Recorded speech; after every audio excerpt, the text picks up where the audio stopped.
आपके पास Vivo T2 Pro या Y200 है, तो उसके अंदर अदर साउंड वाइब्रेशन कैसे बंद कर सकते हैं? यानी कि मान के चलो आप कभी भी किसी को नंबर मिलाते हो, तो कुछ इस तरह से साउंड आता है या किसी चीज़ को आप टच करते हो तब भी आपका साउंड बार-बार आता रहता है। तो इसके साउंड को बंद करने के लिए आपको करना क्या होता है, जाना होता है सबसे पहले सेटिंग में, यहाँ पे आपको दिख जाएगा साउंड एंड वाइब्रेशन, इस पे चले जाना है। नीचे की साइड जाएँगे तो यहाँ पे आपको दिख जाता है डायल पैड टून, जाके सबसे पहले इसको आप बंद कर लीजिएगा। अब आपको क्या होता है कि मान के चलो आप छुप के रात के टाइम फ़ोन चलाते हो, जैसे ही आप अपना फ़ोन को अनलॉक करते हो तो एक साउंड बार-बार आता रहता है। तो इसको आप बंद कर देंगे तो आपका अनलॉक या लॉक करो तब भी आपका कोई भी साउंड नहीं आएगा। तो यहाँ से आप जाके इसको भी बंद कर लीजिएगा।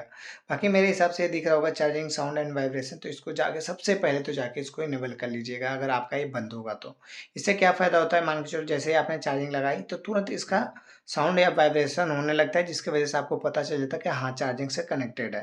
तो जाके इसका सबसे पहले इसको इनेबल कर लीजिएगा। बाकी ये टच साउंड होता है, यानी कि किसी चीज़ को आप टच करते होंगे तो साउंड आता होगा, तो ये प्रॉब्लम भी यहाँ से आप बंद कर देंगे तो ये भी फिक्स हो जाएगी। बाकी स्क्रीन कैप्चर साउंड होता है, यानी कि जब भी आप स्क्रीनशॉट लेते हो तब भी साउंड आता है। तो ये तो नॉर्मल होता है, अगर इसको आप रखना चाहते हैं तो रख सकते हैं, कोई प्रॉब्लम नहीं होने वाली है इससे। बाकी यहाँ पे आपको दिख रहा होगा टच एंड वाइब्रेशन, यानी कि किसी चीज़ को टच करते हो तो उसके साथ-साथ इसका वाइब्रेशन भी होता है।